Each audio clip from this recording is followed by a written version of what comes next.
Of course, with shoot interviews, a lot of people like to know what happens behind the scenes with pro wrestlers, with Lex Luger talking about being on the road with Sting and the Steiner brothers. This one is hilarious, where Sting basically at one point walks away, doesn't talk to Lex Luger or the Steiner brothers for 2 days over a rib that Lex Luger pulled off on Sting. Let's take a listen.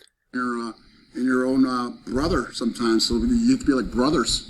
Sometimes you have arguments about where you're going to eat or something stupid, and you get mad at each other. And yeah, we had tons of arguments. He came back off that telling the injury that one time. There's Scott Steiner, Rick Steiner, myself, and him always traveled together in the same car for like 3 straight years.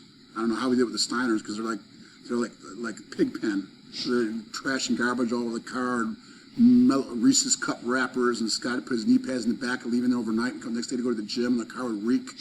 He'd want to dry him out in the sun in the window, the back window of the car, try to squash all your bags in there. So, things can get tense sometimes. And we never came to blows or anything, but one time he came back off his knee, Steiner and I, the left back seats were the kind of you're in the little spots. They always wanted me to drive, and I figured it out. Eventually, it's because they want me to risk my driver's license and stuff, and I always get the speeding tickets. But I always had me drive because they always put me over what a great driver I am.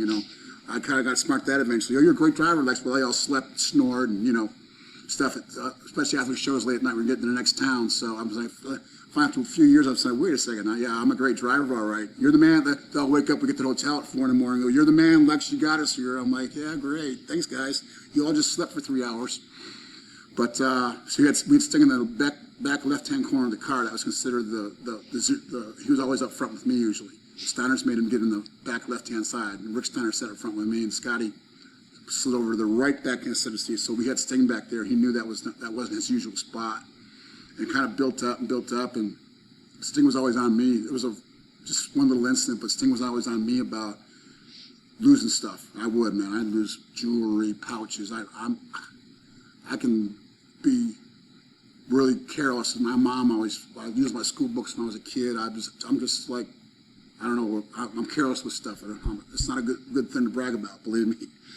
And Sting used to always look after me because I always leave stuff behind in the plane and stuff, or the pocket in the seat in front of you. I'd have my pouch stuffed in there, or my wallet or something. He'd always kind of check up on me. So Sting used to always get on me about it and said, no wonder Aaron calls it the eggplant and stuff like that. He'd always forget and stuff. And so when he came back off his knee, we were riding him in the back of the car, and we were calling him Stink instead of Sting, and we were really getting on him hard. And I could tell, I know Steve real well, and he was putting up with it, but he was kind of like getting a little tired of it. And one day we landed in Virginia. It wasn't Roanoke. It was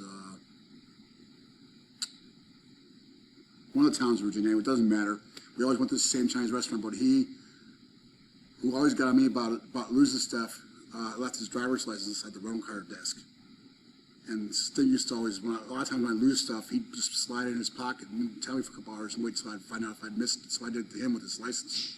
But he didn't notice it for a long time. So we're at the restaurant finally a couple hours later, Chinese place, and Sting always loved to whip out his license. He thought he had the worst picture of anybody. Like, oh, you think your picture's better. Everybody talks about how bad their license pictures are. Sting always said, mine's the worst. He always want to whip it out and show everybody, see how bad that is. We don't want to top you with this. He has the worst license picture. So we hadn't talked about that maybe a couple of years. He was back in the car, we'd been riding him. So it's all kind of building up. We're at this Chinese restaurant, and we all started running out before we went in. I said, listen, when we go to the restaurant, we stopped at a 7-Eleven or something before that, and got like a Diet Coke or something. We decided to go get something to eat before we went to the building. And so we get in a restaurant, we'll all talk about our driver's license. Sting loves to whip that thing out, and we'll all laugh at him because he doesn't have it. And then I'll shove it out and throw it across the table at him because he's always riding me about that.